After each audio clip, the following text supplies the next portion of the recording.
Welcome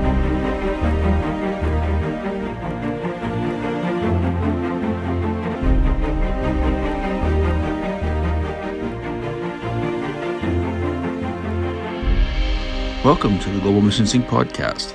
This week's episode features Andy Snoke. So tonight I'm going to share some scriptures out of Luke, the 8th chapter. ಇಂದು ರಾತ್ರಿಯ ಧ್ಯಾನಕ್ಕಾಗಿ ಲೂಕನ ಸುವಾರ್ತೆ 8ನೇ ಅಧ್ಯಾಯದ ಕೆಲವು ವಾಕ್ಯಗಳನ್ನು ನಾನು ನಿಮ್ಮ ಮುಂದೆ ಇಡುತ್ತಲಿದ್ದೇನೆ. This is a very short story and a very interesting story. ಇದು ಬಹಳ ಸಣ್ಣದಾದಂತಹ ಕಥೆಯಾಗಿದ್ದರೂ ಕೂಡ ಬಹಳ ಕುತೂಹಲ ಇರುವಂತಹ ಕಥೆಯಾಗಿದೆ. Starting with the 26th verse. 26ನೇ ವಾಕ್ಯದಿಂದ ಪ್ರಾರಂಭ ಮಾಡುವ. It says that Jesus sailed to the country of the Gadarenes, which is opposite Galilee. ಆಮೇಲೆ ಅವರು ಗೆಲಿಲಕ್ಕೆ ಎದುರಾಗಿರುವ ಗೆರೆಸೇನ ಸೀಮೆಗೆ ಮುಟ್ಟಿದರು. Now, this is an area that was influenced by the Greeks and the Romans. ಈ ಒಂದು ಪ್ರದೇಶವು ಗ್ರೀಕರು ಮತ್ತು ರೋಮ ಸಾಮ್ರಾಜ್ಯದವರ ಅವರ ಅಧೀನದಲ್ಲಿ ಅಥವಾ ಅವರ ಒಂದು ಅವರ influence ಅವರಿಗಿತ್ತು. They had a lot of pagan temples there. ಅವರಲ್ಲಿ ಅನೇಕ ಅನ್ಯ ದೇವಸ್ಥಾನಗಳಿದ್ದವು.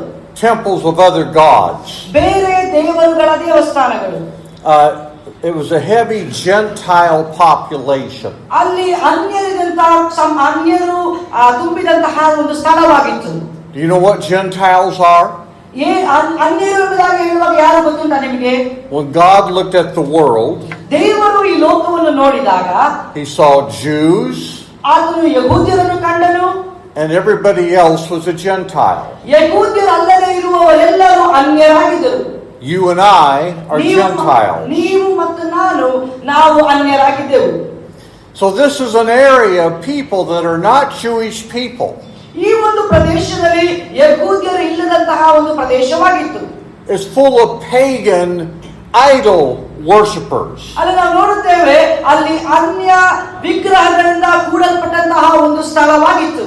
You're going to find that there are people there raising pigs, raising hogs. ಅಲ್ಲಿ ನೋಡ್ತೀವಿ ಅನೇಕ ಹಂದಿಗಳನ್ನು ಇತರ ವಸ್ತುಗಳನ್ನು ಅಲ್ಲಿ ಎಬ್ಬಿಸುವಂತಹ ಒಂದು ಸ್ಥಳವಾಗಿತ್ತು. Now pigs were an unclean animal to the Jewish people. ಯಹೂದ್ಯರಿಗೆ ಈ ಹಂದಿ ಎಂಬುದಾಗಿ ಹೇಳುವಾಗ ಅದು ಅಸಹ್ಯ ಅಥವಾ ಅದು ಅವರಿಗೆ ನಿಷಿದ್ಧವಾದಂತಹ ಒಂದು ಪ್ರಾಣಿಯಾಗಿತ್ತು. So this is a very dark place for a Jewish person to go. ಈ ಒಂದು ಪ್ರದೇಶ ಎಂಬುದು ಯಹೂದ್ಯರಿಗೆ ಹೋಗಲಾರದಷ್ಟು ಅದು ಕತ್ತಲೆಯಾದಂತಹ ಒಂದು ಪ್ರದೇಶವಾಗಿತ್ತು. I'm sure the disciples were thanking Jesus, why would you go there? ನಾನು ಅಂದುಕೊಳ್ತೇನೆ ಶಿಷ್ಯರು ಯೇಸುವಿನೊಂದಿಗೆ ಹೀಗೆ ಹೇಳಬಹುದು, ನೀನು ಯಾಕೆ ಅಲ್ಲಿಗೆ ಹೋಗುತ್ತೀ ಎಂಬುದಾಗಿ. I don't know what to compare this with. ಇದನ್ನು ಯಾವುದಕ್ಕೆ ಹೋಲಿಸಬೇಕೆಂಬುದಾಗಿ ನನಗೆ ಗೊತ್ತಿಲ್ಲ. Maybe it would be like the Son of God coming to India. ಅದು ಹೀಗಿರಬಹುದು, ದೇವಕುಮಾರನು ಭಾರತ ದೇಶಕ್ಕೆ ಬರುವಂತಹ ರೀತಿಯಲ್ಲಿ and taking his disciples ಮತ್ತು ಆತನ ಶಿಷ್ಯರನ್ನು ಆರಿಸುವಂತದ್ದು and going into a Hindu temple. ಅವರನ್ನು ಶಿಷ್ಯರನ್ನು ಕರೆದುಕೊಂಡು ಒಂದು ಅನ್ಯ ದೇವಸ್ಥಾನಕ್ಕೆ ಹೋಗುವಂತಹ ಒಂದು ಸನ್ನಿವೇಶ. Where they were burning incense. ಅಲ್ಲಿ ಅವರು ಧೂಪವನ್ನು ಹತ್ತಿಸುತ್ತಿದ್ದರು. His disciples would say, why are you going there? ಆಗ ಆ ಶಿಷ್ಯರು ಅವರ ಯೇಸುವಿನೊಂದಿಗೆ ಕೇಳಬಹುದು, ಇಂತಹ ಒಂದು ಸ್ಥಳಕ್ಕೆ ಯಾಕೆ ನೀನು ಹೋಗುತ್ತಲಿದ್ದಿ? But the disciples learned that you don't question what the Lord is doing. ಆದರೆ ಶಿಷ್ಯರಿಗೆ ಗೊತ್ತಿತ್ತು, ಯೇಸು ಮಾಡುವುದನ್ನು ಪ್ರಶ್ನೆ ಮಾಡಬಾರದು ಎಂಬುದಾಗಿ. And many times in your life and my life, we learn that God does things and we just don't ask questions. ಹಾಗೆ ನನ್ನ ಮತ್ತು ನಿಮ್ಮ ಜೀವಿತದಲ್ಲಿ ದೇವರು ಅನೇಕ ಕಾರ್ಯಗಳನ್ನು ಮಾಡುತ್ತಾನೆ. ಆ ಒಂದು ಸಮಸ್ಯೆ ಅಥವಾ ಒಂದು ಸನ್ನಿವೇಶದಲ್ಲಿ ನಾವು ದೇವರಿಗೆ ಎಂದೂ ಪ್ರಶ್ನೆ ಹಾಕುವುದಿಲ್ಲ. Jesus was on a mission. ಯೇಸು ಸ್ವಾಮಿ ಒಂದು ಕಾರ್ಯವನ್ನು ಮಾಡಲಾಗಿದ್ದ. He was about to meet a man that was possessed with demons. ಆತನು ಒಂದು ದೆವ್ವ ಪೀಡಿತನಾದ ವ್ಯಕ್ತಿಯನ್ನು ಸಂಧಿಸಲಿಕ್ಕಿದ್ದ. And when he stepped out on the land, there met him a certain man from the city who had demons. ಆ 28ನೇ ವಾಕ್ಯ verse 27. 27ನೇ ವಾಕ್ಯದಲ್ಲಿ ನಾವು ನೋಡುತ್ತೇವೆ, ಆತನು ದಡಕ್ಕೆ ಇಳಿಯುತ್ತಲೇ ಆ ಊರಿನವನಾದ ಒಬ್ಬ ಮನುಷ್ಯನು ಆತನ ಎದುರಾಗಿ ಬಂದನು, ಅವನಿಗೆ ದೆವ್ವಗಳು ಹಿಡಿದಿದ್ದವು. For a long time he wore no clothes, nor did he live in a house, but in the tombs. ಆಗ ದೀರ್ಘಕಾಲ ಆತನು ಬಟ್ಟೆಗಳನ್ನು ಹಾಕದೆ ಮನೆಯಲ್ಲಿ ಇರದೆ ಆತನು ಸಮಾಧಿಯ ಗವಿಗಳಲ್ಲಿ ಇರುತ್ತಿದ್ದನು. This man had no dignity. ಅವನಿಗೆ ಯಾವುದೇ ಆದಂತಹ ಅವನದೇ ಆದ ವ್ಯಕ್ತಿತ್ವ ಅವನಿಗೆ ಇರಲಿಲ್ಲ. He had no home. ಅವನಿಗೆ ಒಂದು ಮನೆ ಇರಲಿಲ್ಲ. He had no peace. ಅವನಿಗೆ ಒಂದು ಸಮಾಧಾನ ಇರಲಿಲ್ಲ. He had no life. ಅವನಲ್ಲಿ ಜೀವ ಇರಲಿಲ್ಲ. And Jesus was looking for him. ಆ ಒಂದು ವ್ಯಕ್ತಿಯನ್ನೇ ಯೇಸು ಹುಡುಕುತ್ತಲಿದ್ದನು. You will find that the village people tried to wrap chains around him. ನಾವು ನೋಡುತ್ತೇವೆ, ಆ ಊರಿನವರಾದ ಅನೇಕ ಜನರು ಆತನನ್ನು ಸುತ್ತುವರಿದರು. And the demons would overcome him and he would break the chain. ಅವರು ಆ ಊರಿನ ಜನರೆಲ್ಲರೂ ಅವನಿಗೆ ಸರಪಣಿ ಹಾಕಿ ಅವನು ಕಟ್ಟು ಹಾಕುತ್ತಲಿದ್ದರು. No one could control him. ಅದರಿಂದ ಅವನನ್ನು ಯಾರಿಗೂ ನಿಯಂತ್ರಿಸಲಾಗದಷ್ಟು ಶಕ್ತಿಶಾಲಿಯಾಗಿ ಆತನು ಬಲವುಳ್ಳ ವ್ಯಕ್ತಿಯಾಗಿ ಕಾಣಿಸುತ್ತಿದ್ದರು. But the minute Jesus stepped foot on the shore, ಯಾವಾಗ ಯೇಸು ಆ ದಡಕ್ಕೆ ಕಾಲಿಟ್ಟನು, the demons knew who Jesus was. ಆ ಸೈತಾನನಿಗೆ, ದೆವ್ವಗಳಿಗೆ ಯೇಸು ಯಾರೆಂಬುದಾಗಿ ಆತನಿಗೆ ಅರಿವಾಯಿತು. The man didn't know him yet, but the demons did. ಆ ವ್ಯಕ್ತಿಗೆ ಯೇಸು ಯಾರೆಂಬುದಾಗಿ ಗೊತ್ತಿರಲಿಲ್ಲ, ಆದರೆ ದೆವ್ವಗಳಿಗೆ ಆತನು ಯಾರೆಂಬುದಾಗಿ ಗೊತ್ತಾಗಿತ್ತು.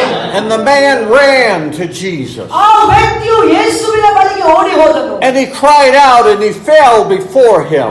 ಆತನು ಯೇಸುವಿನ ಬಳಿಗೆ ಓಡಿ ಹೋಗಿ ಅಳುತ್ತಾ ಆತನ ಪಾದಕ್ಕೆ ಅಡ್ಡ ಬಿದ್ದನು. And he said, "What have I to do with you, Jesus, Son of the Most High God?" ಆತನು ಹೀಗೆ ಹೇಳಿದ್ದಾನೆ, ಪರಲೋಕದ ಕುಮಾರನಾದ ಯೇಸು ಸ್ವಾಮಿಯೇ, ನಾನು ಏನು ಮಾಡಬೇಕು ಈ He ಸಮಯದಲ್ಲಿ? said, I beg you, do not torment me. ಆತನು ಹೀಗೆ ಹೇಳಿದ್ದಾನೆ, ನಾನು ನಿನ್ನನ್ನು ಬೇಡಿಕೊಳ್ಳುತ್ತೇನೆ, ನನ್ನನ್ನು ಉಪದ್ರವ ಮಾಡಬೇಡ ಎಂಬುದಾಗಿ. That was the demon speaking. ಅದು ದೆವ್ವ ಮಾತನಾಡುವಂತಹ ಸನ್ನಿವೇಶವಾಗಿತ್ತು. The demons knew that their life was almost over. ಆ ಸೈತಾನನಿಗೆ, ದೆವ್ವನಿಗೆ ಗೊತ್ತಿತ್ತು ಅವನ ಕೊನೆ ಸಮೀಪಿಸಿದೆ ಎಂಬುದಾಗಿ. The demons know that their lifespan is very short. ದೆವ್ವಗಳಿಗೆ ಗೊತ್ತು ಅವರ ಜೀವಾವಧಿಯು ಬಹಳ ಕಡಿಮೆ, ಸಣ್ಣದಾಗಿದೆ ಎಂಬುದಾಗಿ. The King of Kings was coming. ರಾಜನು ಬರುತ್ತಲಿದ್ದಾನು. And they were about to be chased away from the man. ಆ ರಾಜನು ಬಂದಾಗ ಅವರನ್ನು ಅಲ್ಲಿಂದ ಹೊರಗೆ ಹಾಕುತ್ತಲಿದ್ದನು. And verse 29 says, "For he had commanded the unclean spirit to come out of the man." 29ನೇ ವಾಕ್ಯದಲ್ಲಿ ನಾವು ಹೀಗೆ ಓದುತ್ತೇವೆ, ಯಾಕಂದ್ರೆ ಆ ಮನುಷ್ಯನನ್ನು ಬಿಟ್ಟು ಹೋಗಬೇಕೆಂದು ಆತನು ಆ ದೆವ್ವಕ್ಕೆ ಅಪ್ಪಣೆ ಕೊಟ್ಟಿದ್ದನು. For it had seized him, and he was kept under guard, bound with chains and shackles, and he broke the bonds and was driven by the demon into the wilderness. ಅದು ಬಹುಕಾಲದಿಂದ ಅವನನ್ನು ಹಿಡಿದಿತ್ತು, ಇದಲ್ಲದೆ ಅವನನ್ನು ಕಾವಲಿಟ್ಟು ಸರಪಣಿಗಳಿಂದ ಬೇಡಿಗಳಿಂದಲೂ ಕಟ್ಟಿದ್ದರು. ಅವನು ಆ ಬಂಧಗಳನ್ನು ಮುರಿಯುವುದು ಹಾಕುತ್ತಾ ಮತ್ತು ಆ ದೆವ್ವ ಅವನನ್ನು ಅರಣ್ಯ ಪ್ರದೇಶದೊಳಗಿಂದ ಓಡಿಸಿತ್ತು. And Jesus said, "What is your name?" ಆಗ ಯೇಸು ಸ್ವಾಮಿ ಕೇಳುತ್ತಾರೆ, ನಿನ್ನ ಹೆಸರು ಏನು ಎಂಬುದಾಗಿ. And the demon said, "Legion, because we are many." ಆ ದೆವ್ವವು ಹೀಗೆ ಹೇಳಿತು, ಲೆಗಿಯೋ, ನಾವು ದಂಡು ಎಂಬುದಾಗಿ ಹೇಳಿತು. A legion is between 3,000 and 6,000. ಒಂದು ದಂಡು ಎಂಬುದಾಗಿ ಹೇಳುವಾಗ ಅದು ಸರಾಸರಿ 3,000ರಿಂದ 6,000ದವರೆಗಿರುವಂತದ್ದು. This poor man had between 3,000 and 6,000 demons in him. ನೋಡಿಕೊಳ್ಳಿರಿ, ಆ ಒಂದು ಬಡ ಮನುಷ್ಯನು ಅವನೊಳಗೆ 3,000ರಿಂದ 6,000 ದೆವ್ವಗಳು ಅವನೊಳಗಿತ್ತು. We have people all over the world ನಮಗೆ ಲೋಕದಲ್ಲೆಲ್ಲ ಜನರಿದ್ದಾರೆ under control of demons. ಈ ಸೈತಾನನ ಬಂಧನದಲ್ಲಿರುವ ಅನೇಕ ಸಾವಿರ ಜನರಿದ್ದಾರೆ. It might be the demon of alcohol. ಅದು ಕುಡಿತವೆಂಬ ಸೈತಾನನಿರಬಹುದು. It might be the demon of judgment, of judging other people. ಇತರರನ್ನು ತೀರ್ಪು ಮಾಡುವಂತಹ ದೆವ್ವವಾಗಿರಬಹುದು. It might be the demon of jealousy. ಅದು ಹೊಟ್ಟೆ ಕಿಚ್ಚಿನ ದೆವ್ವವಾಗಿರಬಹುದು. It might be the demon of drug addiction. ನಾವು ಕುಡಿತಕ್ಕೆ ಅಧೀನರಾದಂತ ಮಾದಕ ದ್ರವ್ಯಕ್ಕೆ ಅಧೀನರಾದಂತಹ ದೆವ್ವಗಳಾಗಿರಬಹುದು. Might be a demon of gambling. ಅದು ಜೂಜಾಡುವಂತಹ ದೆವ್ವಗಳಾಗಿರಬಹುದು. There may be many demons that can get a hold of someone. ಅನೇಕ ದೆವ್ವಗಳು ಒಂದು ವ್ಯಕ್ತಿಯನ್ನು ಹಿಡಿದಿರಬಹುದು. You may not have 3,000 demons. ನಿಮ್ಮಲ್ಲಿ ಒಂದು ಪಕ್ಷ 3,000 ದೆವ್ವಗಳು ಇರದೇ ಇರಬಹುದು. But we all have some demons. ಆದರೆ ನಮಗೆ ಕೆಲವು ದೆವ್ವಗಳಿವೆ. Yes. And the demons begged Jesus not to cast them out of him, but to let them go into the pigs. ಆ ದೆವ್ವಗಳು ಹೀಗೆ ಹೇಳುತ್ತವೆ, ನಮ್ಮನ್ನು ಇಲ್ಲಿಂದ ಹೊರಗೆ ಹಾಕಬೇಡ, ಬದಲಾಗಿ ಆ ಹಂದಿಯ ಗುಂಪಿನೊಳಗೆ ನಮ್ಮನ್ನು ಬಿಡು ಎಂಬುದಾಗಿ ಕೇಳಿಕೊಳ್ತದೆ. They knew that the day was coming ಅವರಿಗೆ ಗೊತ್ತಿತ್ತು ಒಂದು ದಿನ ಬರುತ್ತದೆ when all the demons of hell, ಈ ಅಂಧಕಾರ ಲೋಕದ ಅಥವಾ ನರಕದ ಎಲ್ಲ ದೆವ್ವಗಳು, including Satan himself, ಸೈತಾನನು ಸ್ವತಃ ತಾನಾಗಿ would be cast into that lake of fire. ಆ ಬೆಂಕಿಯ ಕೆರೆಗೆ ದೊಬ್ಬಲ್ಪಡುತ್ತಾರೆ ಎಂಬುದಾಗಿ ಗೊತ್ತಿರ್ತದೆ. And they were saying, Lord, it's not time yet. ಆಗ ಅವರು ಹೇಳ್ತಾರೆ, ಸ್ವಾಮಿ ಇನ್ನೂ ಸಮಯವು ಬರಲಿಲ್ಲ ಎಂಬುದಾಗಿ. Don't let us go there yet. ಈಗಲೇ ನಮ್ಮನ್ನು ಆ ಒಂದು ನರಕಕ್ಕೆ ತಳ್ಳಬೇಡ ಎಂಬುದಾಗಿ ಹೇಳುತ್ತಿದ್ದಾರೆ. There's 2,000 pigs on the hill. ಇಲ್ಲಿ 2,000 ಹಂದಿಗಳು ಆ ಬೆಟ್ಟದ ಮೇಲಿದೆ. You see, a demon wants to live in something. ನೋಡಿ, ದೆವ್ವಗಳಿಗೆ ಎಲ್ಲಾದರೂ ವಾಸ ಮಾಡಬೇಕು. They said, let us live in those pigs. ಅವರು ಹೇಳುತ್ತಿದ್ದಾರೆ, ನಾವು ಈ ಹಂದಿಗಳಲ್ಲಿ ವಾಸ ಮಾಡುತ್ತೇವೆ ಎಂಬುದಾಗಿ. It says in verse 32, a herd of many swine was feeding there on the mountain. ಅಲ್ಲಿ ನೋಡ್ತೇವೆ, ಅಲ್ಲಿಯ ಗುಡ್ಡದಲ್ಲಿ ಬಹಳ ಹಂದಿಗಳು ಬಂದು ಹಿಂಡು ಮೇಯುತ್ತಿತ್ತು. So they begged him that he would permit them to enter them. ಆ ಒಂದು ದೆವ್ವ ಹೀಗೆ ಹೇಳಿತು, ನಮ್ಮನ್ನು ಈ ಹಂದಿ ಒಳಗೆ ವಾಸ ಮಾಡಲಿಕ್ಕೆ ಬಿಡು ಎಂಬುದಾಗಿ. And Jesus permitted them. ಹಾಗೆ ಯೇಸು ಅದಕ್ಕೆ ಅಪ್ಪಣೆ ಕೊಡುತ್ತಾನೆ. He said, go. ಯೇಸು ಸ್ವಾಮಿ ಸಮ್ಮತಿಸ್ತಾ ಹೇಳ್ತಾನೆ, ಹೋಗಿ ಎಂಬುದಾಗಿ. There was no negotiating. ಅಲ್ಲಿ ಯಾವ ಒಂದು ವಾಗ್ವಾದ ಅಥವಾ ಅಲ್ಲಿ ಒಂದು No negotiating. ಯಾವುದೊಂದು ಚರ್ಚೆ ಇರಲಿಲ್ಲ. There was no back and forth. ಯಾವುದು ಹಿಂದೆ ಮುಂದೆ ಮಾತುಗಳಿರಲಿಲ್ಲ. There was no, if you do this, I'll do that.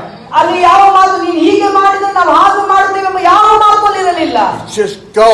ಯೇಸು ಸ್ವಾಮಿ ಇಷ್ಟೇ ಹೇಳಿದಷ್ಟೇ, ಹೋಗು ಎಂಬುದಾಗಿ. Because this is the man that commands the waves and the wind. ಕಾರಣ ಈ ವ್ಯಕ್ತಿಯು ಅಲೆಗಳನ್ನು ಬಿರುಗಾಳಿಯನ್ನು ಶಾಂತ ಮಾಡಿದಂತಹ ವ್ಯಕ್ತಿಯಾಗಿದ್ದಾನೆ. This is the man that commands the demons. ಆತನು ದೆವ್ವಗಳಿಗೆ ಅಪ್ಪಣೆ ಕೊಡುವಂತಹ ವ್ಯಕ್ತಿಯಾಗಿದ್ದಾನೆ. And then the demons went out of the man and entered the swine. ಹಾಗೆ ಅಪ್ಪಣೆ ಮೇರೆಗೆ ಆ ದೆವ್ವಗಳು ಈ ಮನುಷ್ಯನನ್ನು ಬಿಟ್ಟು ಹಂದಿ ಒಳಗೆ ಸೇರಿಕೊಂಡವು. And the herd ran violently down the steep place into the lake and drowned. ಹಾಗೆ ನಾವು ನೋಡ್ತೀವಿ, ಆ ದೆವ್ವಗಳೊಳಗೆ ಈ ಹಂದಿ ಹೋದಾಗ ದೆವ್ವಗಳು ಓಡಿ ಹೋಗಿ ಆ ಒಂದು ನೀರಿಗೆ ಬಿದ್ದು ನಾಶವಾಗುವುದನ್ನು ನೋಡ್ತೇವೆ. So they were still destroyed. ಆದರೂ ಅವರು ನಾಶವಾದರು. And then those who fed them saw what happened. ಅವರ ಆ ಹಂದಿಗಳನ್ನು ಮೇಯಿಸಿದಂತ ವ್ಯಕ್ತಿಗಳು ನೋಡಿದರು ಏನು ಸಂಭವಿಸಿದೆ ಎಂಬುದಾಗಿ. And they fled into the city and into the country. ಆ ಗುಂಪು ಓಡಿ ಹೋಗುವುದನ್ನು ನಾವು ನೋಡುತ್ತೇವೆ. ಅವರು ಊರಿನೊಳಗೆ ಓಡಿ ಹೋಗುವುದನ್ನು ಕಾಣುತ್ತೇವೆ. And then they went out to see what had happened. And they came to Jesus and found the man from whom the demons had departed. I'm reading verse 35. Sitting at the feet of Jesus, clothed and in his right mind, and they were afraid. ಜನರು ನಡೆದ ಸಂಗತಿಯನ್ನು ನೋಡುವುದಕ್ಕೆ ಹೊರಟು ಯೇಸು ಇದ್ದಲ್ಲಿಗೆ ಬಂದು ದೆವ್ವಗಳು ಬಿಟ್ಟು ಹೋಗಿದ್ದು ಆ ಮನುಷ್ಯನು ಬಟ್ಟೆಗಳನ್ನು ಹಾಕಿಕೊಂಡು ಸ್ವಸ್ಥ ಬುದ್ಧಿಯಿಂದ ಯೇಸುವಿನ ಪಾದದ ಬಳಿಯಲ್ಲಿ ಕೂತಿರುವುದನ್ನು ಕಂಡು ಹೆದರಿದರು. When Jesus brings healing, Yesu Swami ಬಿಡುಗಡೆಯನ್ನು ತರುವಾಗ he didn't just remove the demons. ಆತನು ದೆವ್ವದಿಂದ ಬಿಡಿಸಿದ್ದು ಮಾತ್ರವಲ್ಲ, he restored this man. He restored his sanity. ಆ ಮನುಷ್ಯನನ್ನು ಪುನಃ ಸ್ಥಾಪಿಸುವುದನ್ನು ನೋಡಲಾಗಿದ್ದೇವೆ. He gave him clothes to wear. ಅವನಿಗೆ ಉಡಲಿಕ್ಕಿರುವ ಬಟ್ಟೆಯನ್ನು ಕೊಡುತ್ತಿದ್ದಾರೆ, ಅದನ್ನು ನೋಡುತ್ತಲಿದ್ದೇವೆ. He gave him his right mind again. ಅವನಿಗೆ ಸ್ವಸ್ಥ ಬುದ್ಧಿಯನ್ನು ತಿರುಗಿ ಕೊಡುತ್ತಲಿದ್ದಾನೆ. He became a new creation. ಆತನು ಹೊಸ ನೂತನ ವ್ಯಕ್ತಿಯಾಗಿ ಮಾರ್ಪಡುತ್ತಲಿದ್ದಾನೆ. He wasn't a Jewish person. He was a Gentile. ಅವನು ಯಹೂದ್ಯನಾಗಿರಲಿಲ್ಲ, ಬದಲಾಗಿ ಅವನು ಅನ್ಯ ಅನ್ಯ ಮತಸ್ಥನಾದ ವ್ಯಕ್ತಿಯಾಗಿದ್ದನು. living among the tombs. ಆ ಒಂದು ಸಮಾಧಿಯಲ್ಲಿ ಅಥವಾ ಗೋರಿಯಲ್ಲಿ ವಾಸಿಸುತ್ತಿದ್ದ ವ್ಯಕ್ತಿಯಾಗಿದ್ದನು. In one of the darkest, faraway places. ಕತ್ತಲೆಯಿಂದ ತುಂಬಿದಂತಹ ದೂರ ಪ್ರದೇಶವಾಗಿತ್ತು ಅದು. Jesus was teaching the disciples ಯೇಸು ಸ್ವಾಮಿ ತನ್ನ ಶಿಷ್ಯರಿಗೆ ಹೀಗೆ ಕಲಿಸುತ್ತಿದ್ದಾನೆ, that he would reach out to the farthest and darkest places on earth. ಆತನು ಅವರು ಹೀಗೆ ತಿಳಿಸುತ್ತಿದ್ದಾನೆ, ಯೇಸು ಸ್ವಾಮಿಯು ಕತ್ತಲೆಯಲ್ಲಿ ದೂರ ಪ್ರದೇಶದಲ್ಲಿರುವ ವ್ಯಕ್ತಿಗಳನ್ನು ಸಂಧಿಸುವವರಾಗಿರುತ್ತಾನೆ ಎಂಬುದಾಗಿ. To save a soul. ಆತನು ಆತ್ಮಗಳನ್ನು ರಕ್ಷಿಸುವುದಕ್ಕಾಗಿ. Jesus was teaching the disciples ಯೇಸು ಸ್ವಾಮಿ ಇದನ್ನು ತನ್ನ ಶಿಷ್ಯರಿಗೆ ಕಲಿಸುತ್ತಿದ್ದಾನೆ, that he would walk right past the rabbis ಆತನು ಕಲಿತ ಅಥವಾ ಬೋಧಕ ರಬಾಯಿಗಳ ಹತ್ತಿರ ಹೋಗುವುದಕ್ಕಾಗಿರುವ and the high priests ರಬಾಯಿಗಳಿಗೆ ಮಾತ್ರವಲ್ಲ, ಮಹಾಯಾಜಕರ ಬಳಿಗೆ ಹೋಗುವುದನ್ನು and the Pharisees ಫರಿಸಾಯರಿಗೆ and the religious, ಮತ್ತು ಮತಾಸಕ್ತರಿಗೆ, and would go to the lost that lived among the tombs. ಆತನು ಇವರು ಯಾರ ಬಳಿಗೆ ಹೋಗದೆ ಅವರು ಸಮಾಧಿಯಲ್ಲಿ ಇರುವುದನ್ನು ನಾವು ನೋಡ್ತೇವೆ. To bring the message of salvation. ಅಂತವರ ಬಳಿಗೆ ಹೋಗಿ ಆ ರಕ್ಷಣೆಯ ಸುವಾರ್ತೆಯನ್ನು ಸಾರುವುದನ್ನು ನೋಡುತ್ತಲಿದ್ದೇವೆ. Verse 36, they also who had seen it told them by what means he who had been demon possessed was healed. 36ನೇ ವಾಕ್ಯ, ನಡೆದ ಸಂಗತಿಯನ್ನು ನೋಡಿದವರು ಆ ದೆವ್ವ ಹಿಡಿದವನಿಗೆ ಬಿಡುಗಡೆಯಾದ ರೀತಿಯನ್ನು ಅವರಿಗೆ ತಿಳಿಸಲಿ. And then let's look at what happened. ಅದಾದ ಮೇಲೆ ಏನು ಸಂಭವಿಸಿತು ನೋಡುವ. A soul is saved. ಒಂದು ಆತ್ಮವು ರಕ್ಷಿಸಲ್ಪಟ್ಟಿದೆ. A name is written down in the book of heaven. ಆ ಜೀವಮಾನದ ಪಟ್ಟಿಯಲ್ಲಿ ಆ ವ್ಯಕ್ತಿಯ ಹೆಸರು ಬರೆಯಲ್ಪಡುತ್ತದೆ. This man has eternal life. ಈ ವ್ಯಕ್ತಿಗೆ ನಿತ್ಯ ಜೀವವನ್ನು ಹೊಂದುವವನಾಗಿದ್ದಾನೆ.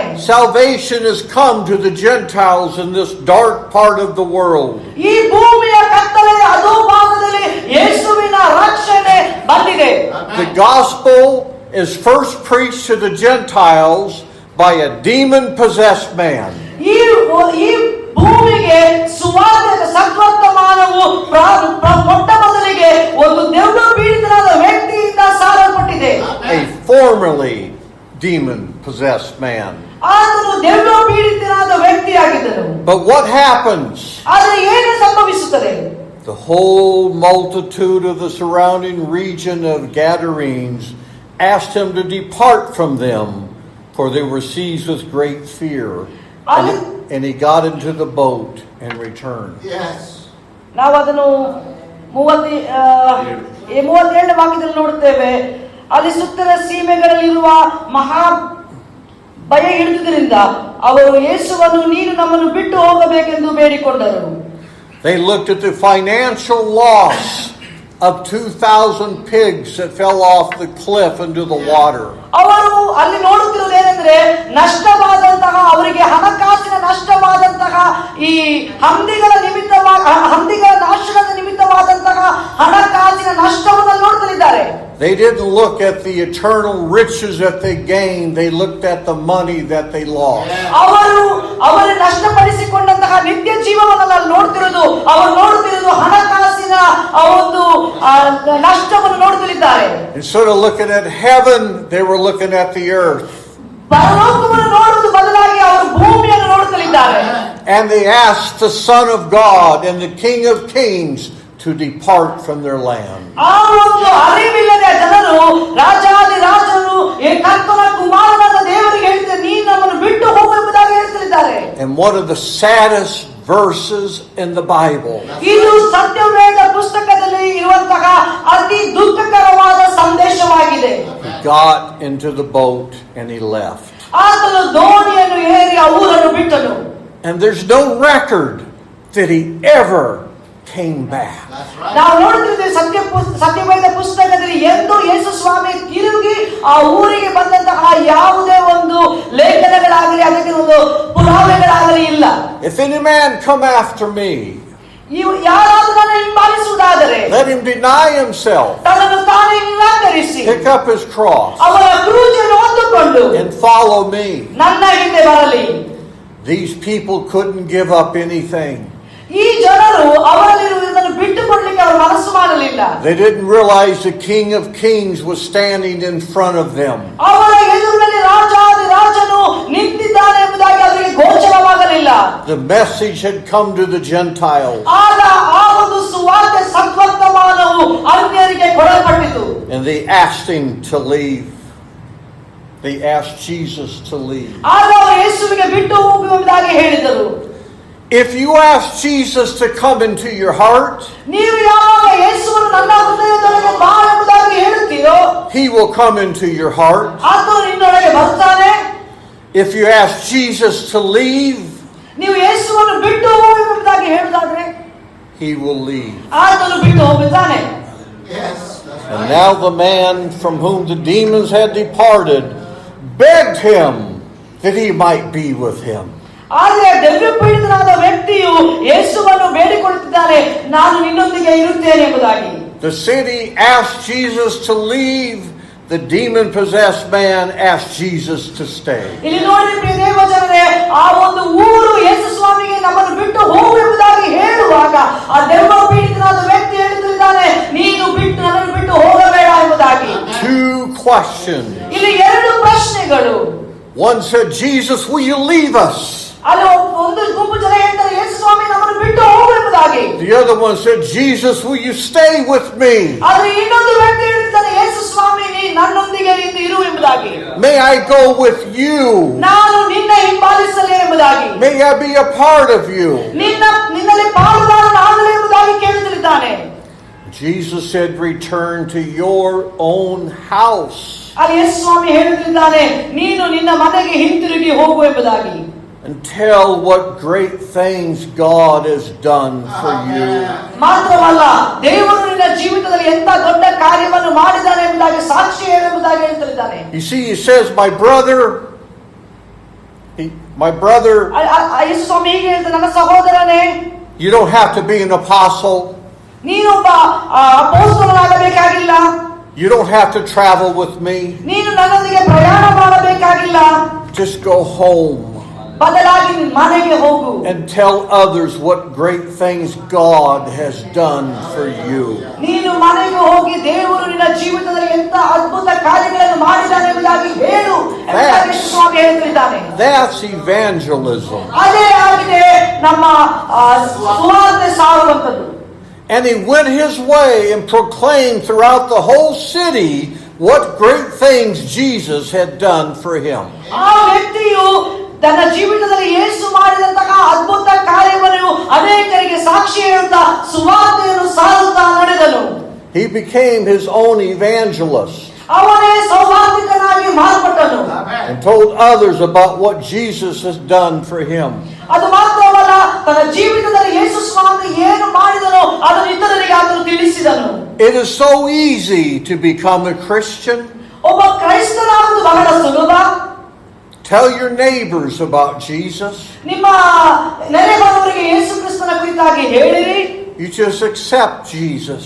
ನೀವು ಹೇಳಿ, ಯೇಸುವನ್ನು ನೀವು ಅಂಗೀಕರಿಸಿರಿ ಎಂಬುದಾಗಿ. Jesus comes to the demon possessed. ಯೇಸು ಸ್ವಾಮಿ ದೆವ್ವ ಪೀಡಿತವರ ಮಧ್ಯದಲ್ಲಿ ಬರುವವನಾಗಿದ್ದಾನೆ. He comes to the lost. ಆತನು ಕಳೆದು ಹೋದವರು ನಾಶವಾದವರ ಬಳಿಗೆ ಬರುತ್ತಿದ್ದಾನೆ. And just like the demon possessed man, ಈ ಒಂದು ದೆವ್ವ ಹಿಡಿದಂತಹ ವ್ಯಕ್ತಿಯ ರೀತಿಯಲ್ಲಿ he wasn't looking for Jesus. ಆತನು ಯೇಸುವನ್ನು ಹುಡುಕಿ ಹೋಗಲಿಲ್ಲ.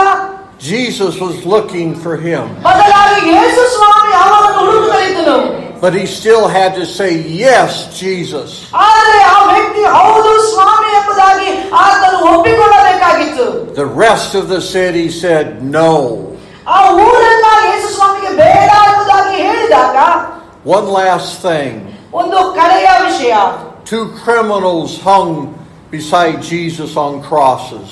ಆ ಯೇಸು ಸ್ವಾಮಿಯ ಕ್ರೂಜಿಯ ಹಿಂಬದಿಯಲ್ಲಿ ಕ್ರೂಜಿಗೆ ಹಾಕಲ್ಪಟ್ಟಂತಹ ಕಳ್ಳರು, Jesus was in the middle. Yesu Swami ನಡುವಿನಲ್ಲಿದ್ದನು. One of the criminals said, if you are the Christ, save yourself and us. ಒಬ್ಬ ಕಳ್ಳನು ಹೀಗೆ ಹೇಳ್ತಾನೆ, ನೀನು ನಿಜವಾಗಿ ದೇವರ ಕುಮಾರನಾಗಿದ್ದರೆ ನೀನು ನಿನ್ನನ್ನೇ ರಕ್ಷಿಸಿಕೊಂಡು ನಮ್ಮನ್ನು ಕೂಡ ರಕ್ಷಿಸುವುದಾಗಿ ಹೇಳ್ತಾನೆ. They both must have been murderers because they were worthy of crucifixion. ಅವರು ಒಂದು ಪಕ್ಷ ಕೊಲೆ ಮಾಡಿದವರಾಗಿರಬಹುದು, ಅದಕ್ಕಾಗಿ ಅವರಿಗೆ ಕ್ರೂಜಿಯ ಮರಣವನ್ನು ನೇಮಿಸಲ್ಪಟ್ಟಿತ್ತು. And the other one answered him, he rebuked him, he said, do you not even fear God, seeing that you are under the same condemnation?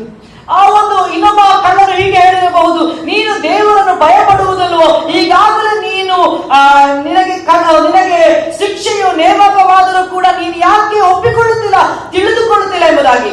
For we indeed justly, for we receive the due reward of our deeds, but this man has done nothing wrong.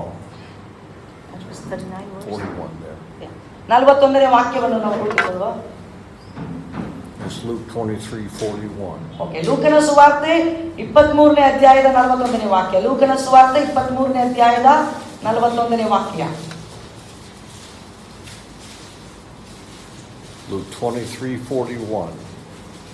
ಲೂಕನ ಸುವಾರ್ತೆ 23ನೇ ಅಧ್ಯಾಯದ 41ನೇ ವಾಕ್ಯ. ಯಾರು ದಯವಿಟ್ಟು ಓದಿ. ನಾವಂತೂ ನ್ಯಾಯವಾಗಿ ದಂಡನೆಯಲ್ಲಿದ್ದೇವೆ, ನಾವು ಮಾಡಿದಕ್ಕೆ ತಕ್ಕ ಪ್ರತಿಫಲವನ್ನು ಹೊಂದುತ್ತಾ ಇದ್ದೇವೆ. ಈತನಾದರೂ ಅಲ್ಲದೇನು ಮಾಡಲಿಲ್ಲ ಎಂದು ಹೇಳಿ, ಯೇಸುವೇ, ನೀನು ನಿನ್ನ ರಾಜ್ಯವನ್ನು ಪಡೆದವನಾಗಿ ಬರುವಾಗ ನನ್ನನ್ನು ನೆನೆಸಿಕೋ ಅಂದನು. I like this verse because he is admitting his sins. ನನಗೆ ಈ ವಾಕ್ಯ ಬಹಳ ಇಷ್ಟ, ಕಾರಣ ಅವನು ಆತನ ತಪ್ಪುಗಳನ್ನು ಒಪ್ಪಿಕೊಳ್ಳುವನಾಗಿದ್ದಾನೆ. ಈ ವಾಕ್ಯದಲ್ಲಿ He's confessing that he deserves to die. ಆತನು ಬಾಯಿಂದ ಅರಿಕೆ ಮಾಡುತ್ತಿದ್ದಾನೆ ತನ್ನ ಪಾಪವನ್ನು. But Jesus is an innocent man. ಆದರೆ ಯೇಸು ಸ್ವಾಮಿ ನಿಷ್ಕಳಂಕವಾದಂತಹ ವ್ಯಕ್ತಿಯಾಗಿದ್ದಾನೆ. But he doesn't know how to be saved.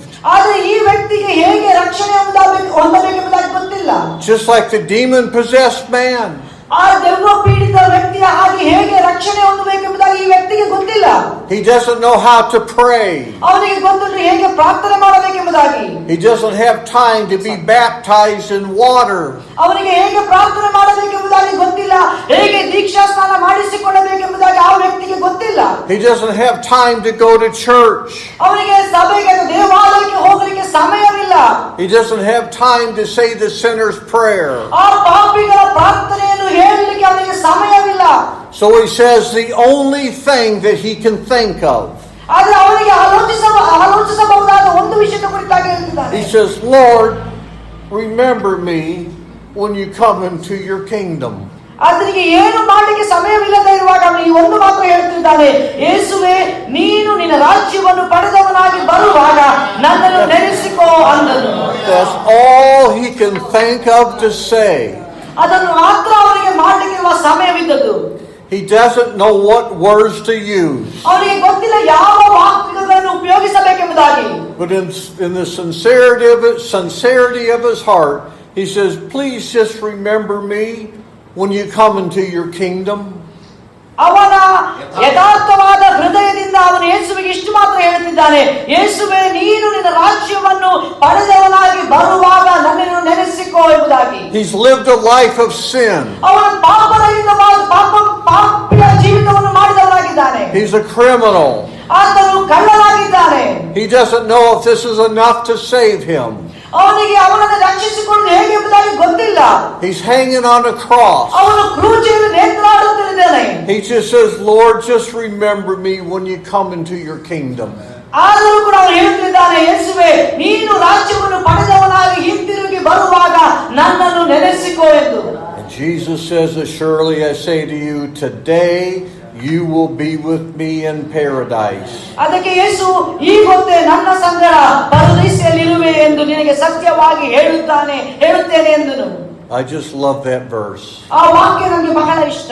Today you will be with me. ಈ ಹೊತ್ತೇ ನನ್ನ ಸಂಗಡ.